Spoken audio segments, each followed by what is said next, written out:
Welcome back to Design of Substructures. Now, today we are going to discuss Module 3. Module 3 is about raft foundation.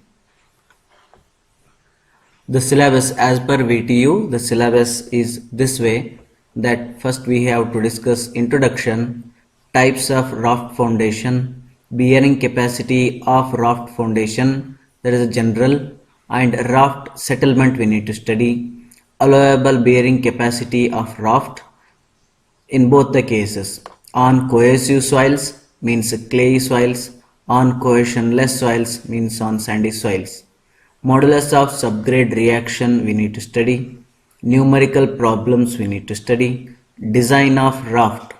In our syllabus it is mentioned rigid beam method, Winkler's method, elastic half space method. Actually speaking, Winkler's method and elastic half space method both are somewhat same. Therefore, we need to discuss rigid beam method and elastic half space method. This is all about your syllabus. We will go one by one. First of all, introduction. Before this one, we already studied bearing capacity, what exactly the meaning of bearing capacity. After that, we studied the application of bearing capacity, that is in your foundation design. And in foundation design, we have two types of foundation. One is a shallow foundation and second one is a deep foundation. In shallow foundation, we discussed in the second module that spread footings and suitability, even IS code recommendations, structural design, and even solved many problems on spread footing. And after that we come to mat footing. This mat footing is also called as a raft footing. Here the word mat is there.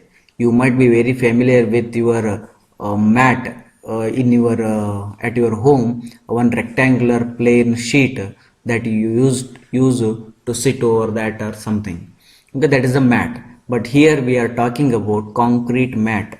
Concrete mat, it is a very thin in shape and it is a planar structure that will be spreaded over the ground, over which columns or slabs, columns or walls will be resting. It will take care of the load transfer mechanism from the superstructure to the ground. Okay, here the definition says that mat or raft are a combined footing. Combined footing we are calling it because here two or more than two columns are resting on one common slab. Therefore, mat or raft are combined footing that covers the entire area beneath the structure. Which structure? Superstructure, and supports all walls and columns. All walls and columns all together, they will be resting on one particular concrete mat. Okay, that foundation is called as the raft or mat foundation. Suitability means what? Where exactly we need to provide this mat foundation?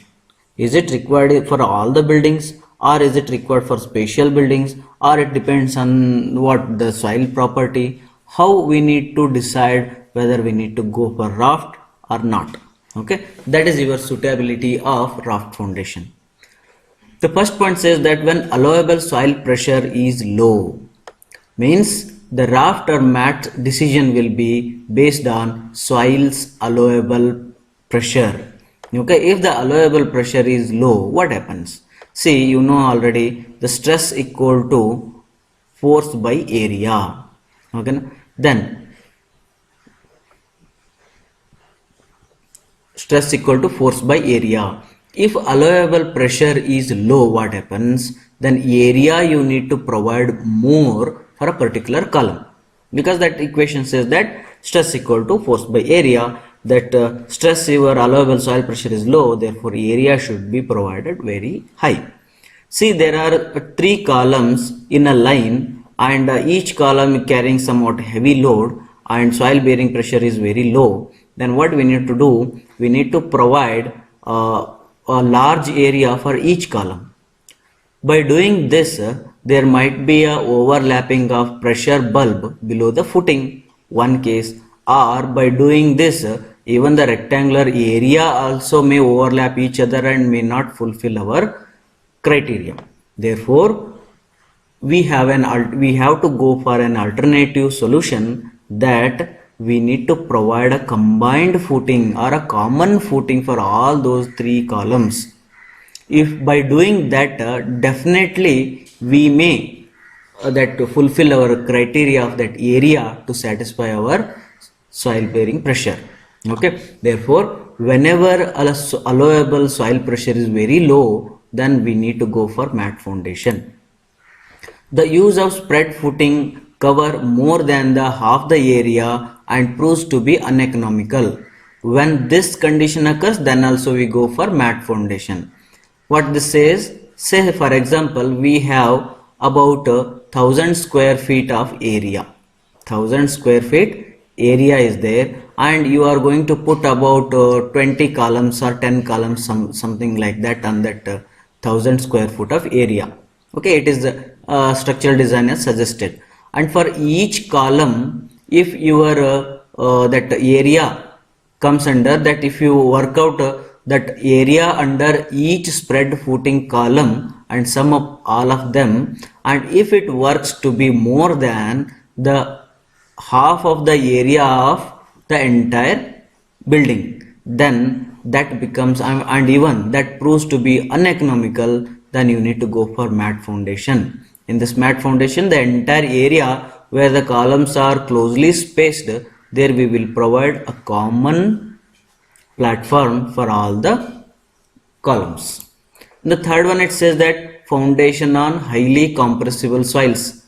This compressible soils means whenever we get a compressible soils, the first property is that whose allowable bearing pressure will be obviously low, one thing. And if at all, if any compressible soil whose allowable bearing pressure is somewhat moderate to high, then but because of this compressive property, there will be a large amount of settlement we may observe under a spread footing column, or under a column that under spread footing. Okay, therefore if one column goes more settlement and the other column goes less settlement because of the soil compressible property below the first column and good soil below the second column, then there will be a differential settlement for the structure. Therefore there will be a failure of structural components like beams, slabs, or even columns, walls. There will, you will observe cracks and failures. Okay, if a differential settlement occurs, then differential settlement will definitely cause a damage.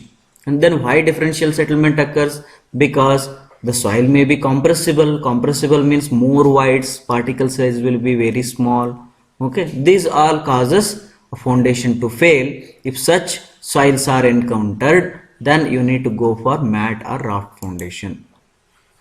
Soil contains compressible lenses so that the differential settlement would be difficult to control. See here, compressible lenses means, the lenses means you can call it as a pockets. Compressible soil pockets are there, means the entire soil is not compressible, but a part of the soil here and there in between a compressible lenses are observed. Because of that, if your spread footing column, if the column with spread footing sits on compressible lens, then you will definitely you will be definitely undergo differential settlement. You cannot control that one. In that case, you need to have a mat or raft foundation.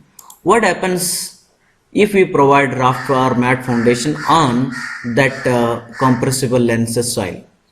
The raft or mat tends to bridge over deposits and eliminate the differential settlement. Here, a small voids here and there if it is observed, then the mat or raft foundation what you provide on that, which acts as a bridge over those compressible lenses. Therefore, one can eliminate differential settlement by providing raft foundation. It reduces settlement above highly compressible soil by making weight of the structure and that of the raft approximately equal to weight of the soil excavated. This is very important point. Actually, this statement we will use it in a floating type mat foundation. Here what they said, it reduces settlement above highly compressible soil. If you are going to highly compressible soils, Okay, by making weight of the structure, if you are constructing a mat foundation or highly compressible structure, then you go by this statement, making a weight of the structure and that of the raft, weight of the structure and that of the raft approximately equal to the weight of the soil excavated.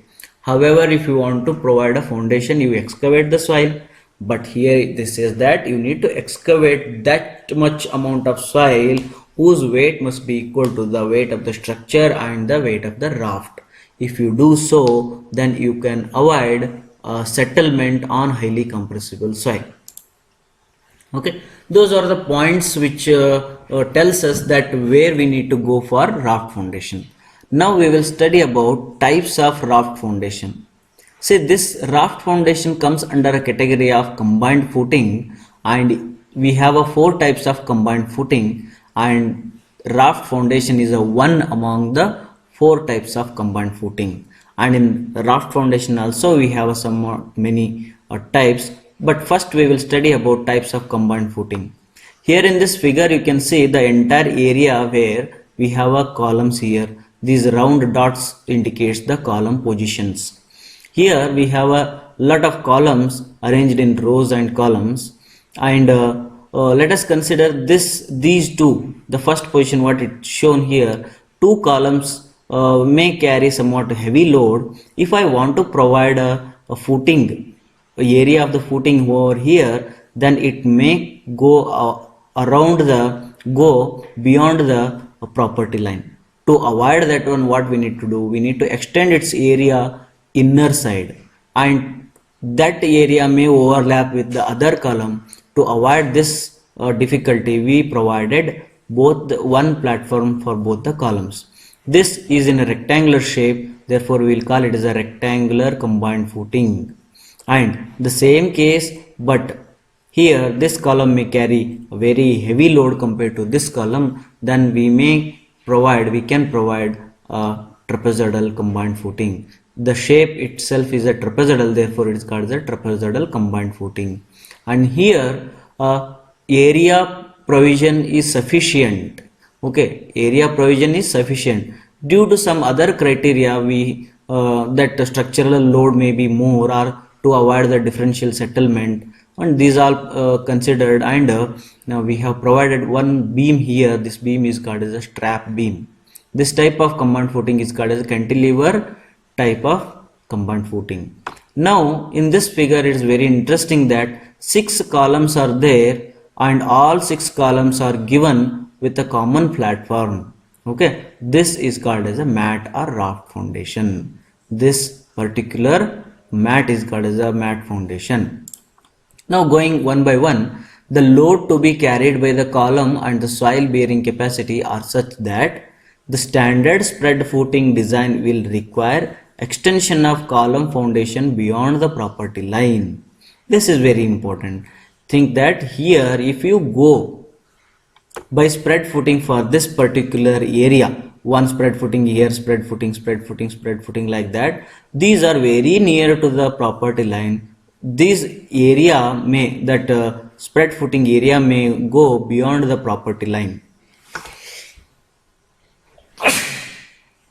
To avoid this beyond property line problem, we have provided mat foundation, combined footing.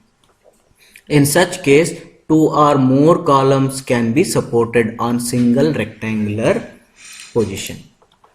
Mat foundation are primarily shallow foundation. You should not think that this mat foundation may come under deep foundation. No, the depth of the foundation what you provide, which will be less than the breadth of the structure. Therefore mat foundation is a type of shallow foundation only.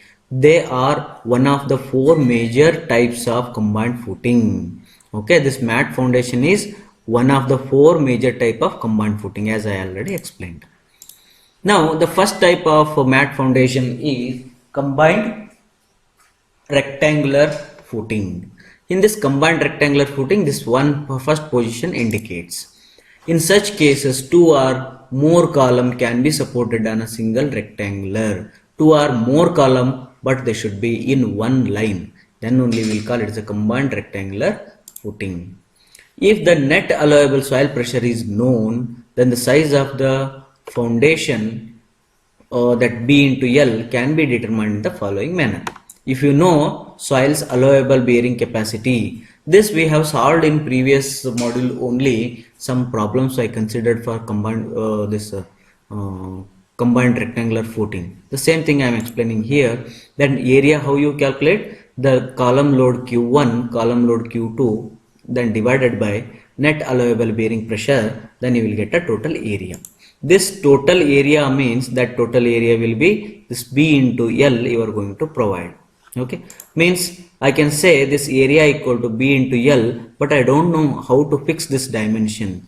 Here I may be knowing that what is the center to center distance between the two columns, that I will call it as a L3 here in this diagram, the center to center distance between the columns L3. And by some other criteria, it might be a property line or it might be any other criteria, you may fix a L2 here and L1 here. Okay, L1 and L2. But here the main important criteria to decide the dimensions of the combined rectangular footing is the point where the resultant of two columns is acting, that should be the point of center of gravity of the combined footing. Means CG of the combined area of the combined footing must lie on the point where the resultant is passing. Okay, that we need to take care. For that one, first we need to identify where that resultant is passing. For that we have an equation x, that is the distance from the center line of the first column to the resultant expected, that is Q2 L3 divided by Q1 Q2. This Q2 L3 is Q2 into L3 is a moment at this point, and Q1 plus Q2 into x is your moment at this point. We have equated and we got this equation. Then what about total L? The total L will be L3. How to decide the total this distance is, here we have a L2 and from here to here is a x. Understood? This will be x plus L2. And if I consider this point as a CG of the rectangular area, then this side also should be the same distance what we have this side. Therefore, this is L2 plus x into 2 will be your total length.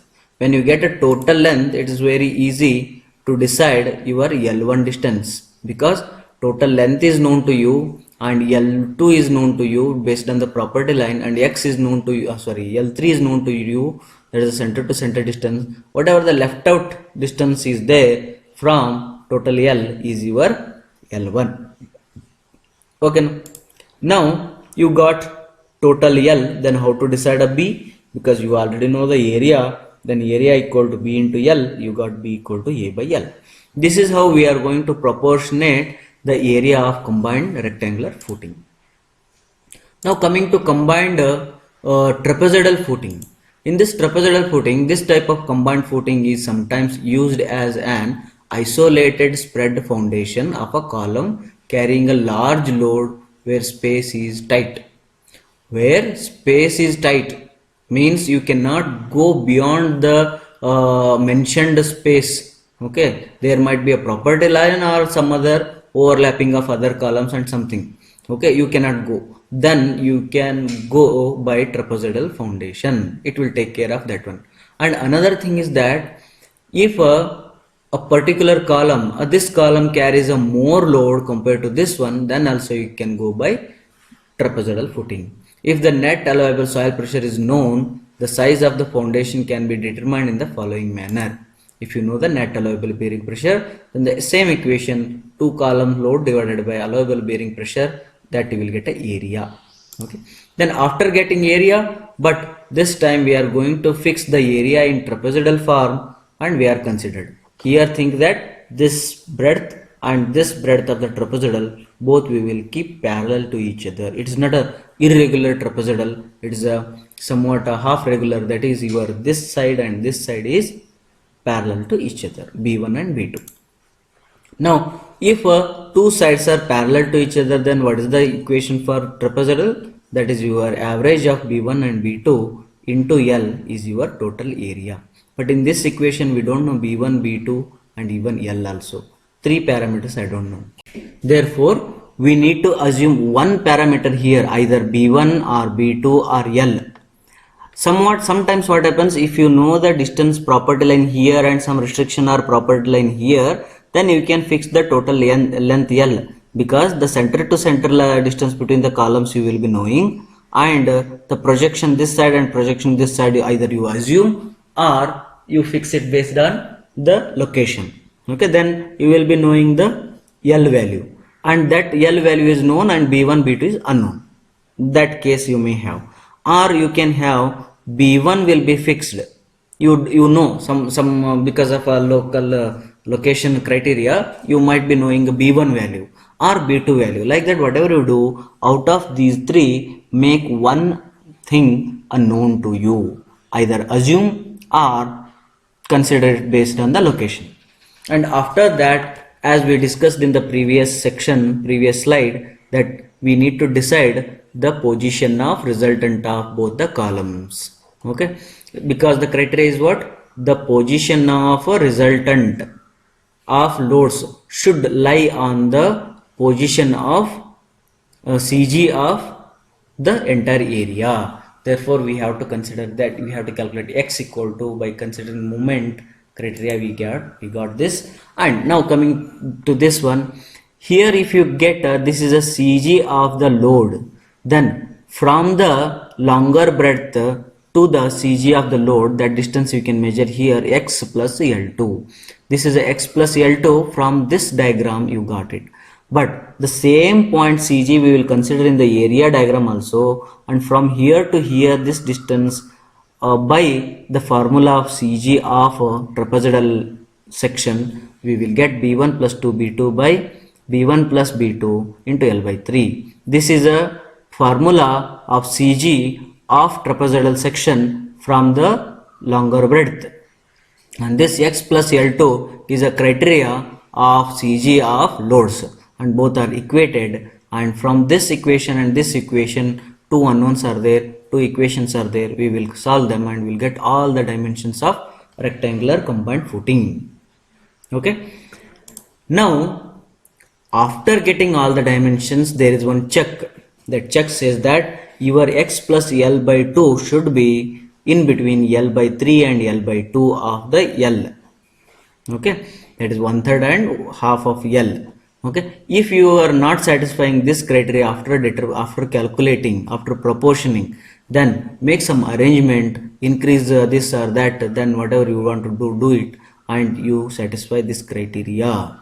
Okay, next coming to the other type of combined footing, that is your cantilever footing. Cantilever footing, here you can see this type of combined footing construction uses a strap beam to connect an eccentrically loaded column foundation to the foundation of an interior column. Interior columns are there, see here, this is the interior column 1 and the another one is your eccentric column.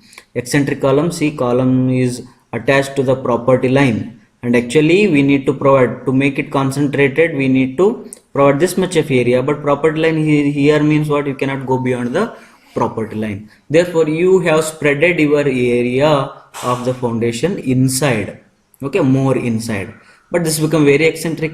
Okay, therefore we have to provide one beam connecting from here to the one interior column. Okay, this arrangement we have made, and this type of footing is called as cantilever footing. Okay, now cantilever footing may be used in place of trapezoidal or rectangular combined footings when allowable soil bearing capacity is high and the distance between the columns are large.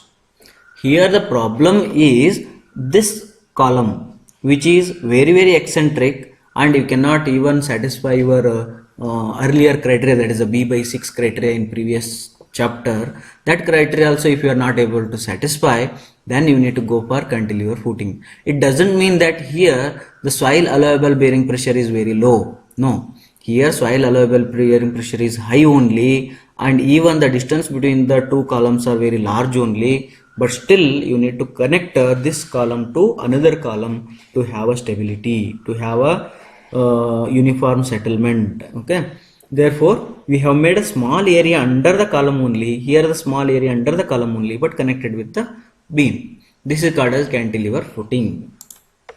Now, coming to the fourth one, that is your mat foundation. The title of this module is also a mat foundation. As I already explained that the mat foundation is a one type